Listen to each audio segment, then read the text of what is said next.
Édesapám az szobafestő mázoló volt, és aztán restaurátor lett, de ő festőművész volt, amatőr festőművész, tehát nagyon-nagyon közel állt hozzá a művészet.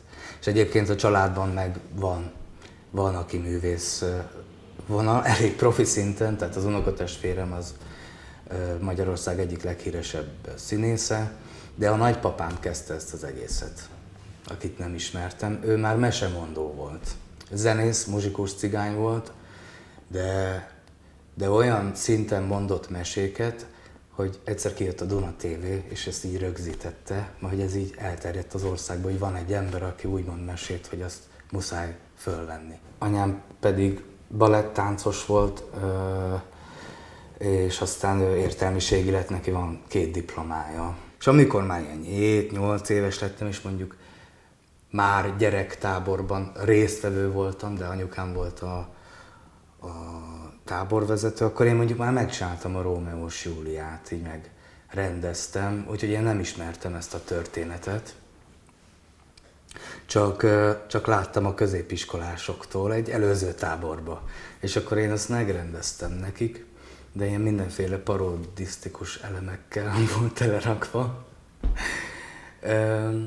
Már a középiskolás voltam, és kaptam egy telefont, és felhívtak, hogy figyelj, Dávid, nem akarsz egy nagyon komoly színházba, nagyon komoly darabba, felnőtt színészekkel, nagyon komoly pénzért játszani? Mondom, dehogy nem, miért ne?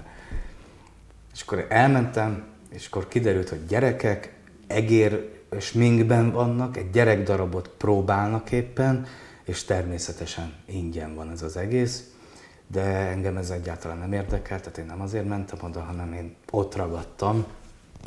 És ebből lett egy 3 éves történet, ahol kaptam lehetőséget, hogy profi színházban játszak egy gyerekdarabot, minden vasárnap nézők előtt. Szóval így kerültem valahogy a pályára. Tudatosan készültem a főiskolára, tehát hogy nekem már így eldőlt, hogy én ezzel szeretnék foglalkozni. És akkor jelentkeztem a Színművészeti Egyetemre, Budapesten, meg Kaposvárra. És akkor a színművészetén sajnos nem vettek föl, de Kaposvárra fölvettek.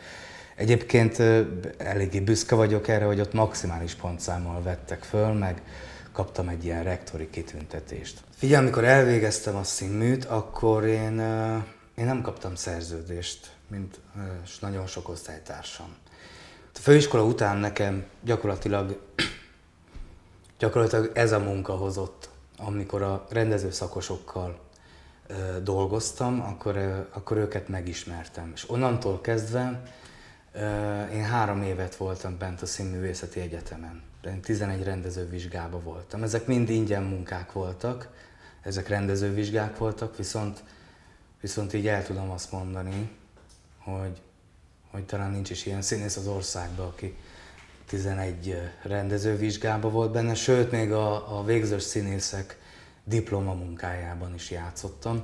Úgyhogy én 3 év Kaposvár után, én 3 évet még a színműn is voltam, úgyhogy én azt is elvégeztem. A szabadúszásom, hogy nem kaptam szerződést a főiskola után, egyébként hozott egy olyan dolgot, hogy mindenhol ismernek engem, és mindenkit ismernek, és erre való nagyon büszke vagyok, mert nagyon sok színésszel találkozom, akik azt mondják, hogy 3 éve szabadúszók, és már el kellett hagyniuk a pályát. Vagy kimentek külföldre. És hogy ebbe a létformában nem tudnak élni. És én itt vagyok 12 éve szabadúszó, és én még mindig itt vagyok. És mindenhol dolgoztam, majdnem az országban, de hogy mindenkivel, tehát nem azt mondom, hogy mindenkivel, de már a magyarországi színészek 70%-ával már dolgoztam. Hát az egyik legnagyobb büszkeségem az egy dokumentumfilm,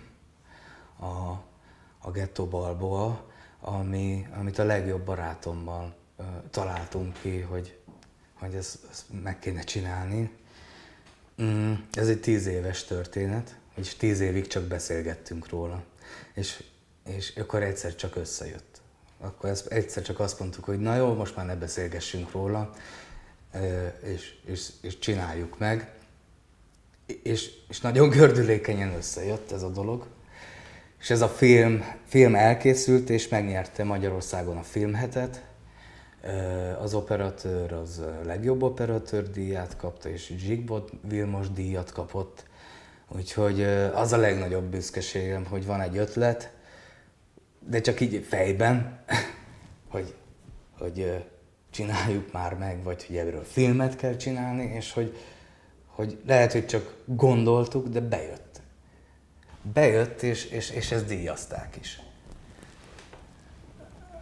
És ez nagyon nagy önbizalmat ad, vagy hogy érdemes, akkor még kéne csinálni dolgokat. Hogy lehet, hogy amit én gondolok, vagy mi gondolunk, és rakunk bele munkát, akkor az ér valamit. És akkor az ilyen visszaigazolás, hogy ez egy tök jó dolog.